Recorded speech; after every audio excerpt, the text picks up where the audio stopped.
Norbert Yamba Yamba. Mbote. Mbote maman. Ozali président et à Nouvelle Vision panafricaine et panafricaniste, expert en développement. Tout réfléchir nayo sur situation politique actuelle et amour canabiso. Yali Bosso, je crois qu'il y a bien alliance et comme Salama entre les partis politiques, les plateformes politiques pour nayo opportunité nango ezali lelo ba parti politique et s'unir na ndenge wana ba alliance wana.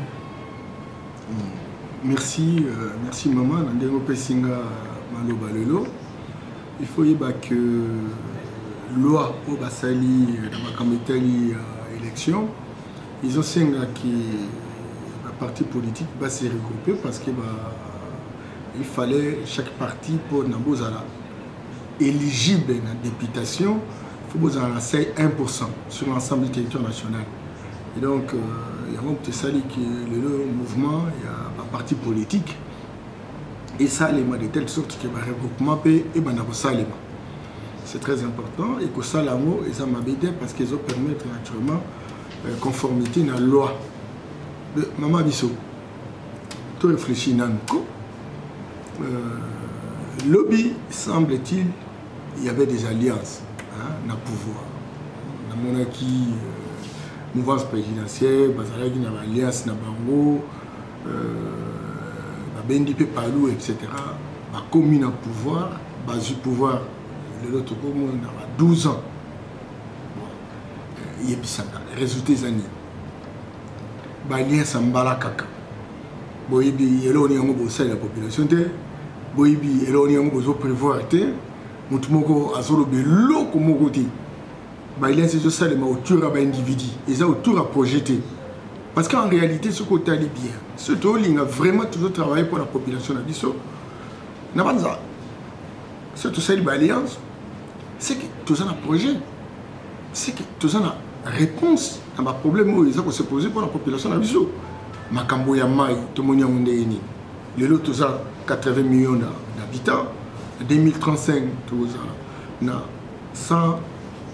160 millions le double 2050 toza na 220 millions d'habitants lelo bato toza na bango toza capable de laisser bango te toza capable rebondir manzela te toza capable qui est nous pas qui école tous sont capables de faire se soigner et pourtant tous ont 80 millions d'habitants 96% 96% il y a bateau bazar chômage mais les politiciens ça va alliance les politiciens bazar responsable parti politique est-ce que vous avez un politicien mouazolo babi le quoi tout ça par exemple à 80 millions d'habitants donc le quoi les 96% il y a population bazar chômage.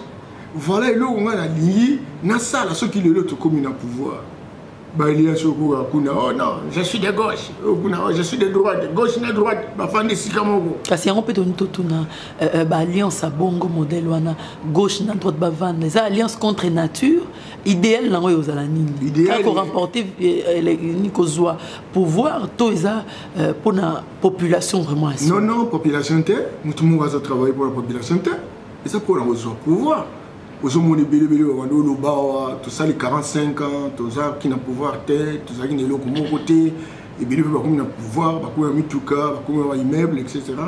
Et donc pouvoir est comme il a ça là qui n'a les papas, comme il est riche, et bien qui n'a pas botte à jardinier, et bien comme un milliardaire, comme un millionnaire, etc. Et donc pouvoir peut-être ça bat tout le monde, mais tout le monde va se préoccuper pendant les population. Aïe bagana kimbase kuna maye omeleza la wata aïe bagana monga fula bongo soko tele baikela soko taba ba fasende soko tele ba chela nana zo kanisa kuna ese ba yibi même nombre de kilomètres solo na ba politicien wana to so kende élection mama biso photo yeba to so kilomètres boni ya route mbela tika biso lelo to 145 km to ça na 14 000 va fuir moko akosala nini. Il faut une gouvernance, des choses très générales. Et donc les autres c'est solo qui basa préoccupé moko na moko zo luka mbongo asomba mituka bala basinkama asakala ndenge akolinga etc.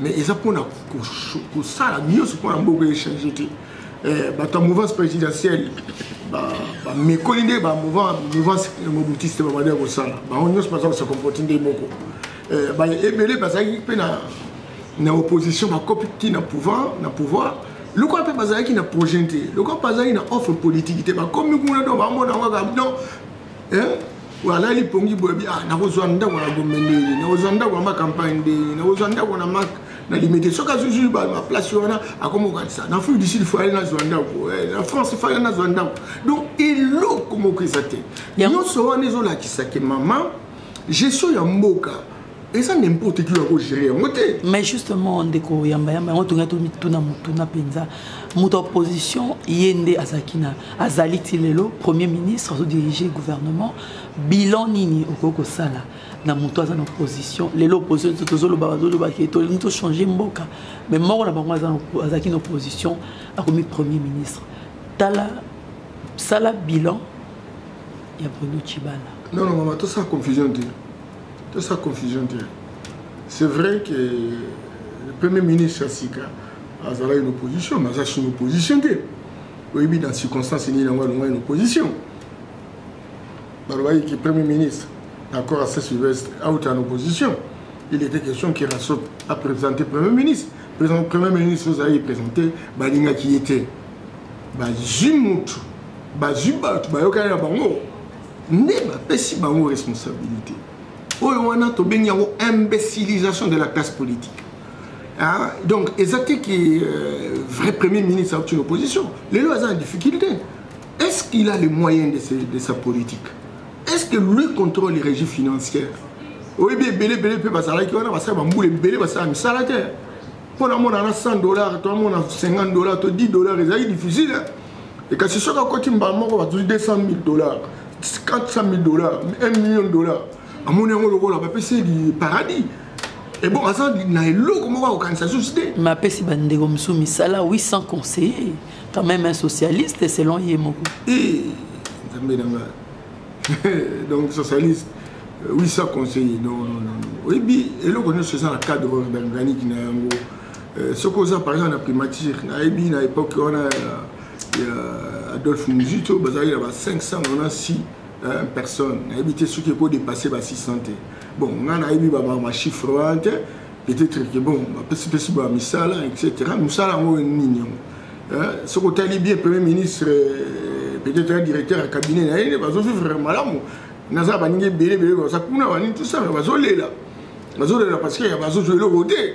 Parce qu'en réalité, il y a un budget. La pied budget, le premier ministre, un cabinet, etc. Donc, on peut savoir un bon bateau. On va jouer le côté. On va prime. C'est ça, ma camarade de Bélé, va kuna te bakanta qui est en dessous, ma personne bangolo là. Baza kuna, mais il est exacté. Donc, sincèrement, ce qu'on a dit bilan, na édition que premier ministre Siko Azan a plus popularité, Azan a plus un groupe na été parce que a trahi le groupe. Et tant que vous n'avez pas comment ça a un esprit na été. Au moins on a pu nous a premier ministre directeur à cabinet au na été. Donc équipe monsieur son va passer au directeur à cabinet. Directeur à cabinet a Dieu va passer yo. Donc vous avez pour ça donc ba bengo excellence premier ministre. Et bon monsieur donc vous avez capacité à pouvoir la directive na yo té, vous avez capacité à pouvoir la politique, vous ça na monter. Encore quoi, vous avez un projet. Et belé bazali qui va fandi wa mbula on va ça la expérience etc. Kozua projet, kozua offre politique, et ça qui moindre effort na bango.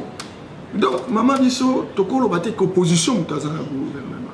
To e bayi bien que Massouli Salema qui tango mandat chef de l'État comme na suka et opposition bakutanaki na majorité pour pas jouer accord ngo et Salemi yangote. Baponika ka bato bango monique bakosa la volonté na bango. Et la preuve c'est que situation de l'eau et ça malamuté.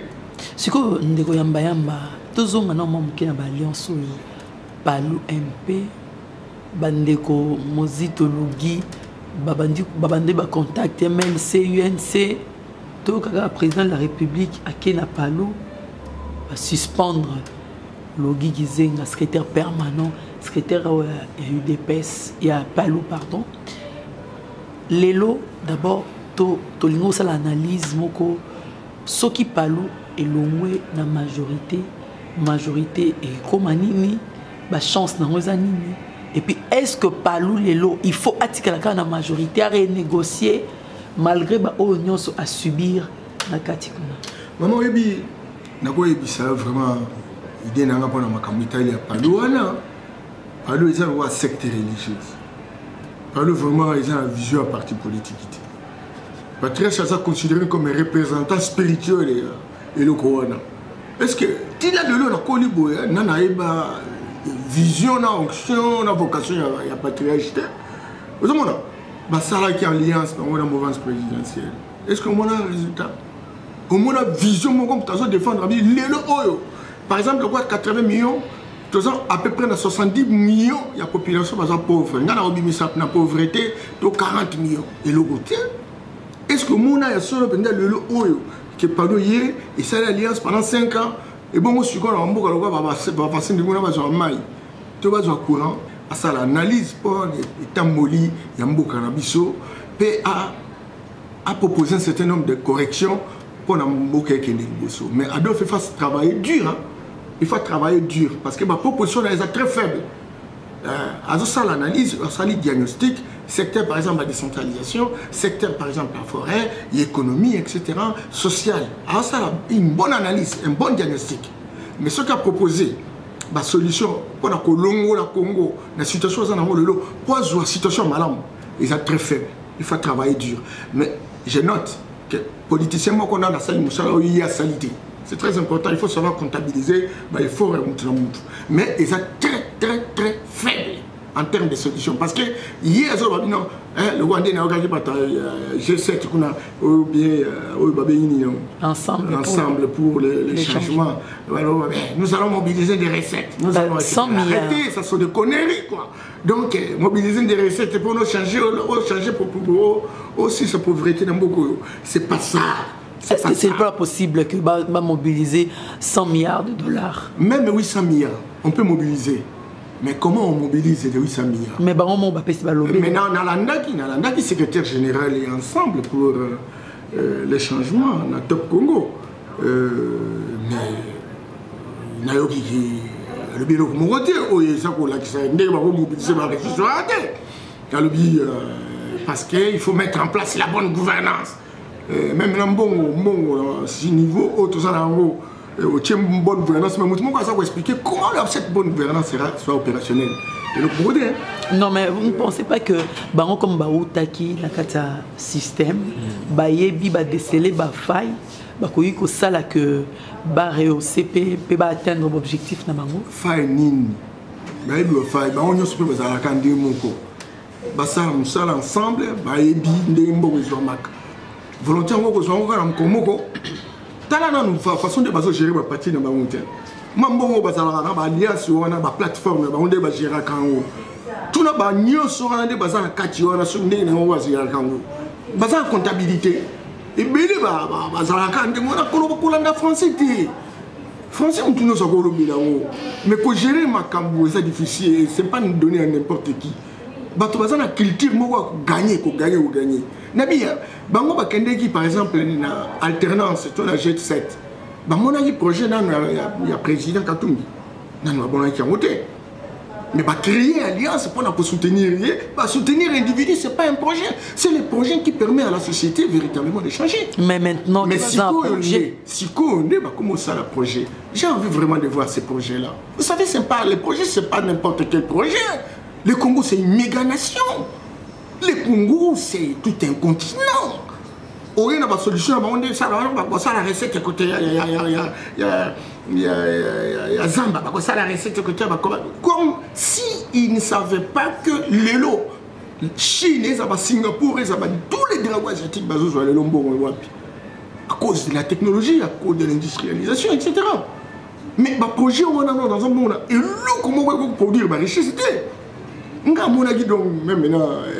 Nenge kaki na gouvernement mususu oh mbongo mais mbongo ba 5 milliards mbongo ba 6 milliards mutasali 9 milliards bino na mbongo ebele J'ai fait des grandes performances. Or, en réalité, bon, on a 9 milliards, il y a un caractère parce que réduction de compte des salaires, on a 4 milliards seulement de mobiliser, etc. Non, non, les propositions sont encore très faibles. Il faut passer dans le miroir.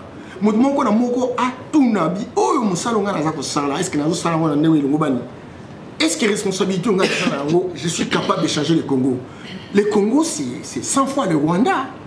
Le Congo, c'est 9 fois le Japon. Hein. Le Congo, c'est 5 fois la main fédérale. Hein. Mais Palou, Nakati, en dehors, il y a majorité. Majorité, elle a une chance à réussir. Entre-temps, tout le monde est la majorité. La plateforme FDC et Ali. Les athées peuvent contourner, ceux qui ne peuvent pas les athées. La majorité, on a douté les alliés, ceux qui peuvent avoir une majorité. Formellement, bon, on a des gens qui sont salés, na Kinchweke, na Solo, bon, tout bien en majorité. Mais population, la population des gens tellement. N'a pas sur nous sur le bazar là en haut. Mais bateau bakene kuna majorité va voter sur tout bouyati. Et bien le bateau le koni nango, li tomani nango. Bana nango bakene l'hôpital. Aujourd'hui on a battu bazo kufa. Plus de 267 personnes bazo enterrées en moyenne par jour. Na ba cimetière net par exemple au ya Kinko Léola. Aujourd'hui ce que par exemple dans cimetière no gamba mutukuti na 73 personnes. Cimetière na battu bakene tout bakene arrêté. Tala kaka. Tout ça, c'est une situation très grave. Politique, par exemple, la santé centenaire. Centenaire, il y a solo. Tu as combien de personnes qui sont là? D'abord, ils étaient pendant qu'il y a un problème de consultation. La plupart des gens qui sont là, ils disent que les gens qui sont là, ils sont là. Mais tu ne peux pas à l'hôpital. Cinquantenaire, oui. Cinquantenaire, hôpital cinquantenaire. Et donc, Maman Bissot, situation est très grave.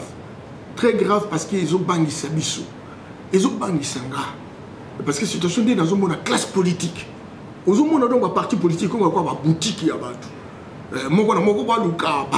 Mon vice présidentiel, nous sommes derrière l'autorité morale. Nous sommes l'autorité morale parce que nous dit que nous sommes pour notre pouvoir, etc. Maintenant, là, groupe Msoubabimi, nous sommes derrière.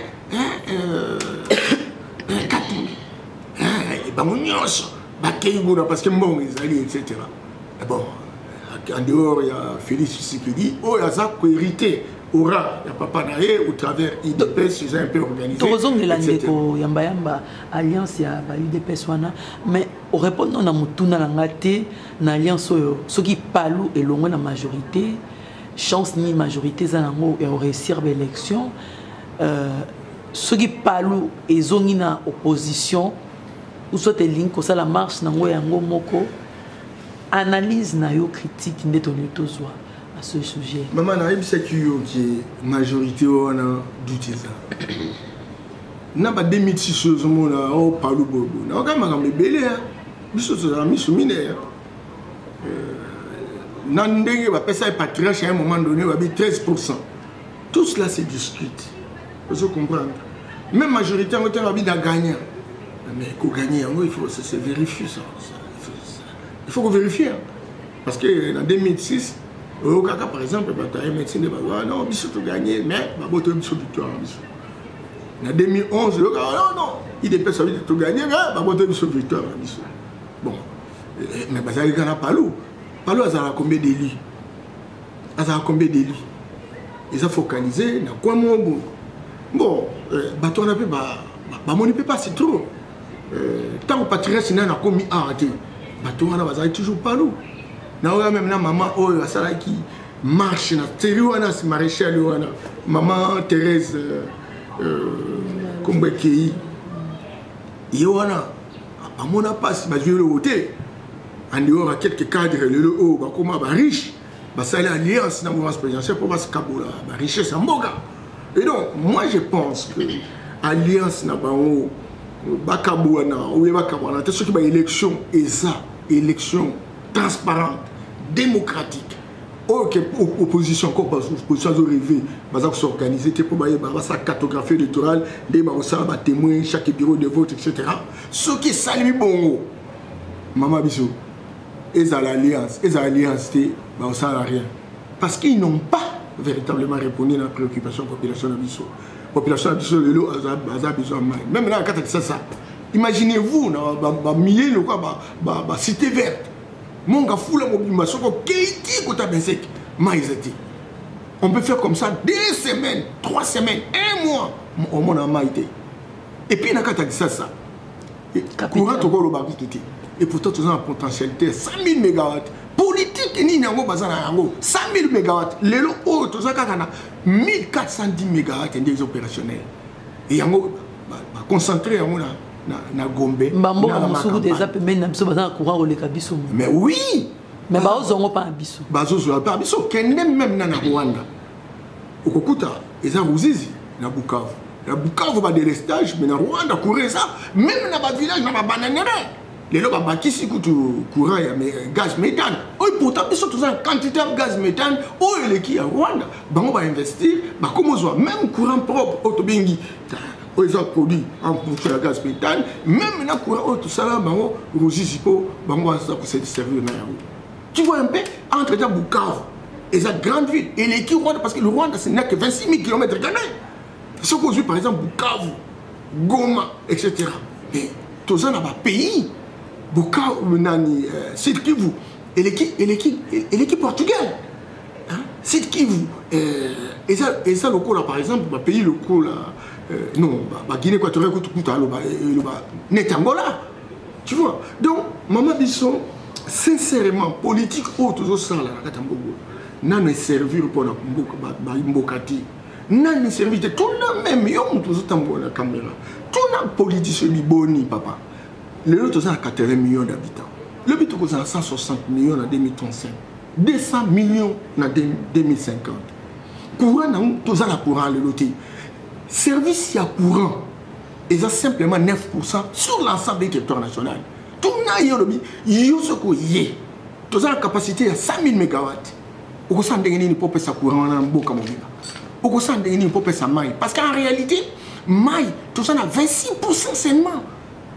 Donc 74% de la population est basée en maille. Le belé, 73%. Il y a des maladies, il y a des maladies. Et ça, maladie, il y a maille, parce que maille, il a pollué, etc. Donc, maman, ma cambouana, Banzela, le lot, tout ça, 145 000 km de route. Né mondial à Tika, né belge à Tika. Tout bon ici, kilomètre bon. Macadam, ni n'a pas de côté ici. Ce qu'on t'a dit, par exemple, au Tali qui s'engane, aucun Anzela le boutou. Pour nous, au Landanzela, il y a Walikale. À l'époque, en maréchal, Macadam Izareki, au long qui s'engane, le boutou, ti, Walikale. Parce qu'il y a un moment, les Kakuna dans les années 80. Allemand va s'aligner là, les Chinois va s'aligner là, les Belges va s'aligner là, etc. Mais les loups, ils étaient les quelques kilomètres, ils ont mis 2 à 3 000 kilomètres pour ma belle haute, ma belle rouge. Et ils ont ma canam.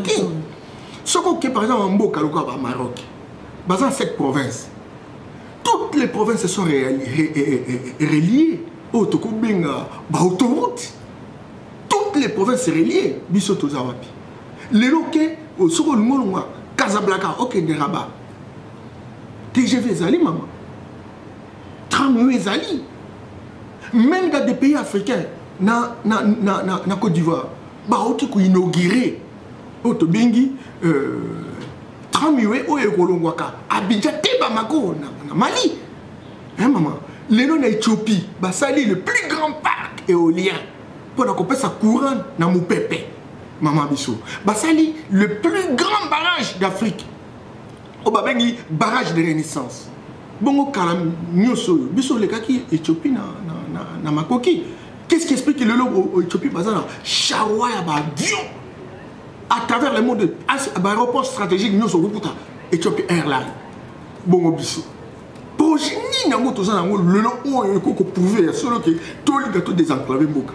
Au Colombo, par exemple, Katanga, Nassid, au niveau qui est nord en Équateur, Nzélezab. nzela même ce que l'on kananga au niveau katanga moi très loin dans ce monde donc ce que très loin ce que kuta nango katsa monstre ne mutazo ko voler au qu'on dit maté exact très hein maman biso petit pays même le ko là autobengini Djibouti ça ko sala grand travaux bongo biso bango baza rien lelo oyo kilo ya coltan et ça combien maman biso dans les 60 000 $ pour la tonne cobalt et le batterie propre le lot na lobby biso dans 60% il y a cobalt na mokimo bimba lelo oyo toko s'imposer sur le monde pour na ko même prix ko déterminer prix en matière première à biso quoi cobalt tous le 81 000 $ na tonne moko. Mais ça fait longtemps, même à l'époque à Maréchal, tu vas produire cobalt. L'élo, dans l'époque à Maréchal, tu as qui couvre cobalt 450 000 tonnes. L'élo, tu as 1 200 000 tonnes. Donc, tu as un bon carte. Tu as un bon carte, tu as un bon samakambité. Maman Bissou, tu as un makamboui. Ndeko yamba yamba, tu as si non, alliance OT, tu continues l'alliance UDPS, UNC, na MLC. Mais dans le cas déjà divergence de point de vue, secrétaire général, Azo Bang la sincérité en Caméré, alors déjà que Zramotumoko Bang la Mingi sincérité à Balugara Pamba Pamba, et puis en plus à la secrétaire général, à la place que secrétaire général a représenté parti, c'est le secrétaire général adjoint. Moi conflit entre Félix Nakabund, mais qui va planir la divergence. Mais tu as commenté en gros comment on parle de l'UDPS, MLC, UNC, mais on voit Félix Tshisekedi présenter président du rassemblement. Mais on dit que la politique, et ça peut exiger mingi autobéni dialogue. Dialogue est une concertation, discussion.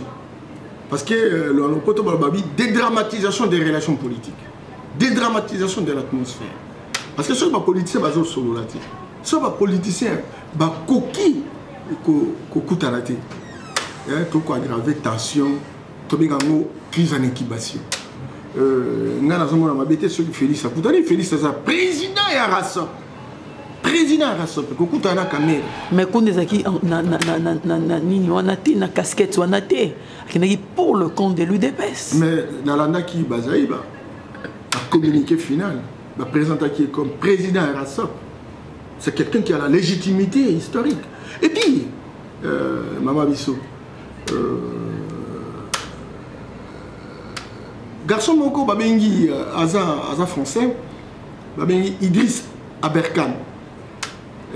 Alors qui a dit l'ego doit être au service d'une institution. L'institution ne peut pas être au service de l'ego. Ce que ça n'a orgueil. Pour l'institution et s'accommoder d'orgueil, oui, responsabilité, ce que ça n'a pas dans partie, il faut savoir débrancher l'émotion. Il faut savoir lutter contre la tyrannie des émotions toxiques. Il faut savoir démolir la colère. Hein, parce que la gestion des hommes pose la problématique de l'intelligence émotionnelle. Et donc, même Soki, Félix Akendeki, pour préserver la crédibilité, il y a parti au IDPS, où ils sont victimes. Il y a colportage, il y a machination. Sincèrement, place à Zali, un peu Sembote et Kaboul, mais ils ont mal monté. Ils ne pouvaient pas contester Félix comme ça, balancer ses déclarations à la place publique au moment où ils savaient qu'ils allaient aplanir en définitive. Ça ne correspond pas naturellement à la nature de ce parti politique, parce que ceux qui, à l'époque, étaient membres du directoire ne se contestaient pas comme ça. Ils avaient un endroit où ils pouvaient bien discuter, etc. Et puis, il faut reconnaître une chose. Félix, c'est vrai qu'il est secrétaire général. Et Kabound sait pourquoi il est là. Mais il sait aussi ce qui représente le plan politique de Félix. Minimum de respect et de considération entre les gens. Sinon, lui-même, je l'ai entendu, c'est comme s'il ne sera pas candidat président. Et il sait pourquoi c'est Félix qui est candidat président. Il dit, mais de grâce, que l'ego soit au service du parti et non les partis au service de l'ego. Sinon, ça frise ce que nous appelons l'adolescence retardée. Je ne pense pas que ce soit le cas. Vous êtes un ancien de l'UDPS, les partis de plus en plus fragilisés, vous venez de le dire, que surtout dans le conflit interne au niveau public, il y a médias, au ici que na congrès élire un nouveau président et qu'on amener changement na kata UDPS et puis conseil ni au pesa na ba cadre et militant à UDPS na approche à élection. Non, c'est que je crois que j'ai été parmi les hommes et les femmes qui réfléchissaient beaucoup pour l'avenir du parti OANA. Et à un moment donné, lorsqu'on préparait les élections 2011, j'avais vu quand même que certains dirigeants au secrétariat général, tout le temps qu'on organisait ma marche pour réclamer rationalisation et la serveur à l'époque. Élections à manuel, il y a plus de 64 000 bureaux de vote. Dans chaque bureau de vote, il faut avoir les procès-verbaux. Et donc, il faut déjà faire ce qu'on appelle la cartographie électorale qui permette véritablement de quadriller tous ces bureaux de vote pour que l'objet chérise à la tête. Mais on a pris tout le temps à faire des marches sur boulevard, etc., pour réclamer la rationalité, il y a serveur. Et on a oublié l'essentiel, au point où, à un moment donné, on se posait la question, bon, est-ce que tu as un résultat? Ça devient un problème. Et donc, aujourd'hui, ce que je peux demander à Kaboun, au lieu de faire des déclarations incantatoires, etc., qui fusent des coups de gueule mégaphonés, parce que nous fonctionnons dans un système de pourriture intrinsèque, il faut arrêter ces déclarations, il faut organiser le parti, il faut une administration qui permette véritablement à UDPS de quadriller l'ensemble du territoire national. 135 entités territoriales décentralisées, villes, communes, secteurs et chefferies. Nous avons 145 territoires. Et aujourd'hui, nous avons plus de 89 000 circonscriptions électorales, bureaux de vote, pardon. Alors maintenant, il faut travailler. Il faut travailler. C'est vrai qu'aujourd'hui, pour des personnes licites, ça n'a pas de question, il faut vraiment aller aux élections parce que l'intention de ce qui représente la vision et l'onction, il y a d'autres préparer la élection, c'est comme si l'élection n'est pas véritablement la prédilection. Mais est-ce que c'est pour autant qu'il faut véritablement croiser les bras? Moi, je pense qu'il faut faire une pierre deux coups. Au même moment qu'on est sur les qui-vivent, parce que ceux qui sont nos adversaires ne sont pas des natifs, franchement, à garantir, à susciter l'espérance de tout notre peuple, parce qu'ils ont d'autres méthodes que la démocratie. Mais s'il faut véritablement appliquer la démocratie et qu'il faut aller aux élections, il faut se préparer. Pour qu'à chaque alternative, on soit à mesure véritablement de s'accommoder. Mais il me semble que ce n'est pas encore le moment. Au lieu d'accélérer même l'organisation, il y a un congrès, tout ça traîne. Tout ça traîne au point où des opportunistes, des grands chemins, n'est-ce pas, en ont profité justement pour créer un parti bidon, pour donner l'impression d'avoir passé autant d'années auprès de Tshisekedi et que, bon, ils avaient la légitimité historique, etc. Ça, ce sont des ragots de bas étage. Je ne tiens même pas compte de ça. Mais moi, je dis, il y a des gens qui leur ont donné cette opportunité parce que s'ils avaient vraiment travaillé rapidos pour organiser le parti, je pense qu'on n'y arriverait pas. Mais écoutez, mieux vaut tard que jamais. Il appartient naturellement au secrétaire général de l'UDPS, à tous les secrétaires généraux adjoints, etc., de travailler dur. De travailler dur. Et moi, je salue, n'est-ce pas, les efforts de Félix, quand il touche Kaméré, quand il touche Bazaïba, etc. Parce que nous sommes dans un processus de regroupement, n'est-ce pas, des partis politiques. À cause du c'est vrai, l'UDPS peut en avoir. Mais attention, les temps qui nous restent exige véritablement qu'il y ait un travail efficace et efficient. Il me semble qu'en se regroupant, je pense qu'il y a une sorte de répartition des rôles, une répartition des espaces géographiques. Vous êtes à l'Est, si par exemple Kaméré avec son INC peut nous ramener du voie à l'Est, si Kinshasa, les Kasaï et les Bas-Congo, etc., et d'autres provinces, parce que l'IDPS, c'est un parti qui véritablement trouve son ancrage territorial, etc., peut nous ramener. Et puis le MNC, qui aujourd'hui a démontré de quoi il était capable ou il est capable, etc. C'est une union sacrée. Et alors, il faut encourager cela. Mais est-ce qu'il y aura possibilité, opposition base à une candidature commune, la présidentielle? Pour l'instant, je crois qu'il est important d'abord qu'on s'organise. Vous savez, et c'est ça justement que quand j'étais au FCR, le Front Citoyen pour la République, je disais aux amis d'alternance qui soutiennent Moïse Katumbi, etc., je leur disais que pourquoi tout le temps, vous avez toujours intention, au moment où vous êtes dans les RASOP, vous êtes donné, c'est pas des missions, des objectifs à atteindre, vous dites non, nous voulons véritablement le respect de la Constitution, nous voulons le respect des résolutions de la SECO, la décrispation politique, etc. Vous avez un package qui regorge naturellement un certain nombre de problèmes que vous voulez résoudre. Et au même moment où vous êtes en train de mettre en route véritablement ces packages, c'est au même moment où vous sortez avec un autre problème du frigo. Nous soutenons la candidature véritablement de Moïse Katumbi. On ne refuse pas. Est-ce que c'est le moment? Ça, c'est programmer la rupture avec l'UDPS. Et il faut faire beaucoup d'attention. Parce que si Katumbi, qui est soutenu par une élite, que je considère pour la plupart va trioliser, à ce moment-là, il va se poser un problème au niveau de gagner les élections. Vous croyez vraiment, si Katumbi ne se rallie pas avec l'UDPS, mais écoutez, vous donnez libre cours à la mouvance, vraiment de prendre le pouvoir. C'est cela. Donc, si des questions sensibles comme celle-là ne peuvent pas être mises à la place publique, structuration qui véritablement, une structuration ghettoisée avec un président, vice-président, etc. Quel type de plateforme ça? Quel type de plateforme? Tu vois? Et alors maintenant, ils disent nous sommes membres du RASOP. Mais quelles sont les préoccupations du RASOP aujourd'hui? Mais les RASOP, qui plateforme électorale, c'est battre pour que lui, Katumbi, vienne au pays. Qui constitue véritablement un des préalables, naturellement, pour que la décrispation intervienne. Lui, il s'en fout éperdument par rapport à ces chapitres et il s'engage dans la direction véritablement. Non, mais RASOP pour le Baki. Je suis même en train de me poser la question. Moi, j'ai dit, est-ce qu'il n'y a pas acquaintance avec la mouvance présidentielle? Qu'est-ce qui explique que lui puisse venir au moment où les mesures de décrispation ne sont pas prises en compte?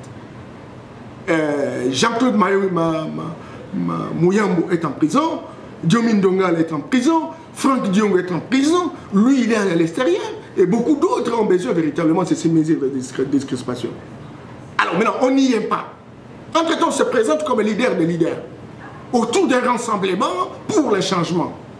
Encore que ce sont des termes creux, vous savez, le changement, on est là qui est pas comme ça. Le RASOP, oui, à l'ensemble pour les changements, bah, soutenir que RASOP, les acquis plateforme électorale, à l'approche des élections, il faut qu'on s'organise. Est-ce que ça l'imabé? Non, non, RASOP est ça. Je dis que c'est un problème de planification, de la hiérarchisation des priorités. Je sais qu'on doit s'organiser. L'alternance pour la République, ils ont une plateforme, ils ont un parti politique. Ils ont un parti politique. On peut bien s'organiser. On peut s'organiser. Et quand on s'organise, on ne sort pas du frigo un leader. Parce que dans d'autres regroupements, il y a des leaders. Et qu'est-ce qui explique que Bango Bandimi Katumbi et l'IDPS, qui s'est battu des années et des années, ne puissent pas donner sa candidature? Vous voyez, vous avez poussé les autres à prendre d'autres dispositions. Peut-être que Bazar qui n'a pas ça pour ça là en côté. Mais c'est la démocratie. On avait mal géré cette question. C'est la démocratie. Il y a une démocratie. Il y a des candidats comme Martin Fayoul aussi qui s'est programmé à candidat. Ils appellent Bango AR na G7. Déjà, il y a déjà na combo. Fayoul a proclamé chaque jour qu'il y a un candidat. À ça, le Baki Yango, c'est son intention.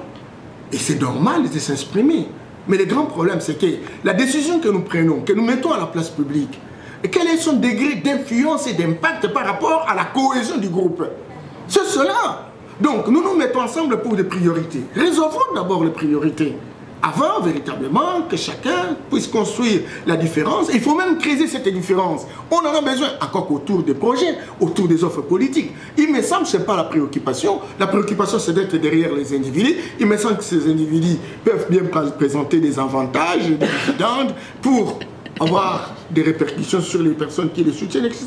Moi, j'ai dit, c'est tromper notre peuple pendant tout le temps. Alors, à ce moment-là, il y a des personnes déguisées qui veulent s'amuser avec tout un peuple, comme Mobutu s'est amusé, mais maintenant on est venu avec ce régime, et puis bon, les autres veulent se substituer en restant en acquaintance avec, pour que le petit peuple ne trouve pas son compte. Je ne trouve pas, sincèrement, j'ai analysé la classe politique congolaise, j'ai analysé, je suis quand même un expert qui a une voix autorisée et qui dépasse les frontières. Je vous informe aujourd'hui que j'ai horreur, je n'ai pas encore vu quelqu'un avec une vision long-termiste, qui voyage dans les temps, qui dit voilà, à 30 ans, voilà ce que deviendra le Congo. Et aujourd'hui, voilà la boussole, il n'y en a pas. Donc on va assister dans un système où on a des personnes auréolées d'un prestige, d'excellence, mais qui en réalité ne feront rien, et l'autre peuple sera le dindon de la farce. Les gens vont venir, écoutez, est-ce que je ne sais pas.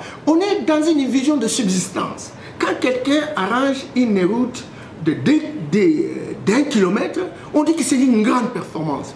On se pose difficilement la question de savoir, dans cette province ou dans ce pays, il y a combien de routes à réparer? Réparer combien? Avec quel fonds? Et de quelle manière? Et il a eu combien d'argent qui lui a été donné? Personne ne fait le monitoring, personne ne fait le bilan professionnel. Ce n'est pas le bilan de déclaration en termes d'incantation, mais un bilan qui permette véritablement de faire une évaluation pour dire que par rapport au montant qui lui a été donné, par rapport aux ressources qui ont été mobilisées, il a affecté tel montant pour réaliser tel. Ça, on en a besoin. Il me semble qu'aujourd'hui, plus que jamais, en tout cas, quelqu'un n'a pas encore donné des signaux forts pour montrer qu'il est capable de relever le défi. Parce que le Congo, c'est un pays de challenge, c'est un pays de défis, c'est un pays de problématiques par excellence. Et donc, celui qui arrive doit être un visionnaire d'excellence, un visionnaire transformationnel. Et ça, c'est le projet. Ça, c'est l'offre politique. Aujourd'hui, j'ai entendu, il semble, et félicitations pour l'ensemble, pour les changements, j'ai entendu, ils ont présenté un projet, mais je les trouve maigrichons. Je les trouve faibles. Ils doivent travailler, encore une fois. Ils doivent travailler. Et je demande également à l'UDPS, qui était déjà en train de monter son projet, de profiter naturellement de ce qui a été présenté, qui est assez faible, et de retravailler naturellement son projet pour que cela constitue un ensemble de réponses aux préoccupations de notre peuple. Ça, je vois les hommes et les femmes qui y travaillent, j'ai dit, ok, l'espérance peut être promise. Monsieur Norbert Yamba, tu comme na souka, Mot de la fin, Zali Kaka, merci d'envoyer, tout pour sur la maman. Je suis habitué Zali pour la couille, ça a été mot cannabis, ça, comment on passe. Les politiciens, pour décevoir tout un peuple. Les politiciens sont imbécilisés, les politiciens sont instrumentalisés, les politiciens sont vatriolisés, les politiciens sont des mercantilistes, ils cherchent l'argent à tout prix, et tout celui qui a l'argent, c'est celui qui a un projet, etc. Il faut y aller parce que c'est là qu'on va tirer les dividendes, c'est là qu'on va tirer les avantages, c'est là qu'on va avoir le pouvoir et on devient véritablement un pré-requin fonctionnant dans un système de pourriture intrinsèque. Je pense qu'aujourd'hui, plus que jamais, notre peuple doit beaucoup réfléchir pour dire, est-ce que dans la classe politique, il n'y a pas des hommes exceptionnels, des hommes qui ont la puissance du savoir,